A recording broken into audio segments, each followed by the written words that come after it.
Hi friend, welcome back to my channel. আবারও new video নিয়ে চলে এসেছি। এখন আমরা রেডি হয়ে গেছি, এখন যাচ্ছি আমরা বারাসাত। আর কোথায় যাচ্ছি সেটা বলবো না, তোমরা দেখতেই পাবে ব্লগে। আর আমি আর আনিশা পুরো রেডি হয়ে গেছি, ওই যে আনিশা দূরে আছে। আর চলো রেডি হয়ে নিয়ে আবারও তোমাদের সাথে পরে কথা বলবো। এটা এখন আমার বেবিকে মানে ও আনিশাদের পুরোনো বাড়ি দিয়ে আসতে যাচ্ছি, কারণ ও খুবই দুষ্টুমি করবে ওখানে। আমার বাড়িতে সেটা জানে না আনিশা, এটা মনে হচ্ছে একটা সিক্রেট ব্যাপার। হ্যাঁ, তার বাড়ি থেকে সবাই জানে আমি ওকে বেবিকে নিয়ে যাচ্ছি, বাট ও যাচ্ছে না আর ও যেতেও চায় না। চলো আবারও তোমাদের সাথে পরে কথা বলছি, রাস্তায় এসে গেছি। Okay bye. দেখো কেমন সেজেছে, দেখো মনে হচ্ছে ও একটা আমি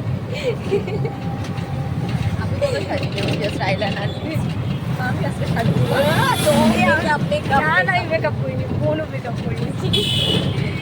চলো তাহলে সকালে কথা বলতে এসে গেছি, আগে চলে যাচ্ছি। অবশ্য কোথায় যাচ্ছি সেটা তোমরা আবারও দেখতে পাবে, এটা বলছি না, আমি মার সাথে যাচ্ছি এই পর্যন্তই। চলো আবারও তোমার সাথে পরে কথা বলছি। চলে এসছি আমরা বারাসাত, মানে বিগ বাজারের সামনে দাঁড়িয়ে আছি, বাস স্ট্যান্ড। আর যাচ্ছি আমার মেজির জন্য কিছু একটা ডকুমেন্টস দিতে। ও একা যাচ্ছে, আমি এখানে বিগ বাজারের মধ্যে বসে আছি, ও তাহলে চলে যাক। চলো আবারও তোমাদের সাথে পরে কথা বলছি। আনিশা দাঁড়িয়ে আছে এখন কলোনির মোড়, মানে আমার মেজির ওই ডকুমেন্টসটা দেওয়ার জন্য আমার জামাইবাবুর কাছে। জামাইবাবু আসলে দিয়ে দেবো, কারণ ওয়েট করতে হচ্ছে আমাদের দুজনকে। ওখান থেকে আবার বারাসাত থেকে চাপাড়ি থেকে আবার এখানে চলে এসেছি কলোনির মোড়। আর ওখান থেকে গিয়ে আমরা এবার ঢুকবো বিগ বাজার, মানে আমার চুলের হেয়ার স্পা করাতে। চলো ওখানে গিয়ে আবার তোমাদের সাথে পরে কথা বলছি। এইদিকে আমরা বসে গেছি হেয়ার স্পা করাতে, যেটা আনিশাও আছে সেই তোমার আগে আছি দুজনে। চলো আমি আমাদের দেখতে এমন লাগছে, কেমন একটা লাগছে না, পুরো লুকটা পুরো চেঞ্জ হয়ে গেছে কেমন যেন একটা। চলো আবারও তোমাদের সাথে পরে কথা বলছি। আমার স্পা করা দেখি আমার এত ঘুম চলে আসছে, কি বলবো, ম্যাম এত ভালো করছে, আমার নিজেরই ঘুম চলে আসছে। বাট খুবই ভালো লাগছে, মানে অনেকক্ষণ ধরে করে দিচ্ছে, বাট কি বলবো তোমাদেরকে। চলো আবারও তোমাদের সাথে পরে কথা বলছি। আমাদের দিকে এসে গেছে, আমাদের জন্য হচ্ছে স্পেশাল কফি এখানকার। আর আমার ম্যাম এত ভালো করে দিচ্ছে, ম্যাসাজ যেমন নিজেরই এখনো। এদিকে আমি খাচ্ছি এখন কফি, আর এখানকার কফি তো খুবই স্পেশাল, মানে ভালো খেতে।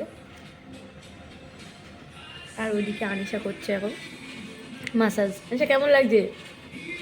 খুবই ভালো লাগছে, মানে চোখটা চাইছে না আসছে, মানে খুবই, কারণ আমার ম্যাসাজ আমারও হয়ে গেছে, ওর বাকি ছিল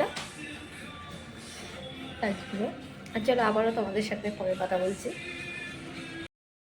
আমার হেয়ার স্পা কমপ্লিট হয়ে গেছে, আনিশারও হয়ে গেছে, ওরও কমপ্লিট। কেমন লাগছে আমাকে তোমরা কমেন্টে জানিও গাইস। চলো আবারও তোমাদের সাথে পরে কথা বলছি। হেয়ার স্পা কমপ্লিট হয়ে গেছে, আর আমরা দুজন মিলে একটু আড্ডা মারছি। আর এইদিকে ও ফটোশ্যুট করছে কিছু, আমি আর ও মিলে ভিডিও বানিয়ে। চলো আবারও তোমাদের সাথে আবারও পরে কথা বলছি। এদিকে আনিশা চলছে হেয়ার কাট, আর আমার হয়ে গেছে, আমার কমপ্লিট। আর ও চলছে হেয়ার কাট, এই যে এই দিকে বেচারা, মানে ওকে নিয়েই যাবে বলছে এখানে, মানে ওর খুবই ইচ্ছা ছিল হেয়ার কাট করার। আমি করছি না, বাট আমার হচ্ছে আমি ঈদের সময় করব, এখন আমার ভালো লাগবে না করতে। চলো ও করে নিক, তাহলে আবারও তোমাদের সাথে পরে কথা বলছি। কমপ্লিট হয়ে গেলে তোমাদেরকে দেখাবো। হেয়ার কাট কমপ্লিট, আমার হেয়ার কাট ডান। কেমন হয়েছে দেখো,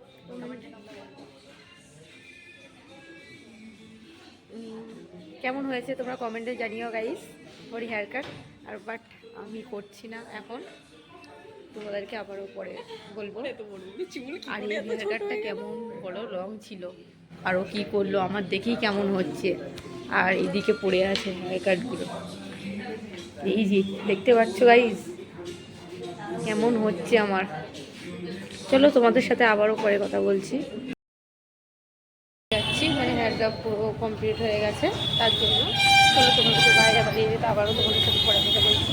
যেটা আনিসা বাইরের দিকে অনেক বেরিয়ে হয়ে গেছে, বাট বাজে 8টা এখন। চলো আবারও পরে কথা হচ্ছে তোমাদের সঙ্গে।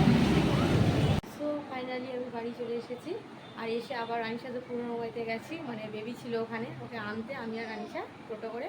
আর আমার বেবি আমার জন্য কি খুব কাঁদছে, মানে প্রচুর কাঁদছে মায়ের জন্য, খুব দুঃখ হয়েছে, কষ্ট হচ্ছে, তাই না মা? আমি চলে এসেছি। চলো আর ড্রেসটা চেঞ্জ করে নিই। আর ভিডিওটা যদি বা ভালো লাগে like comment and share and follow and subscribe করে দিও। Bye bye guys.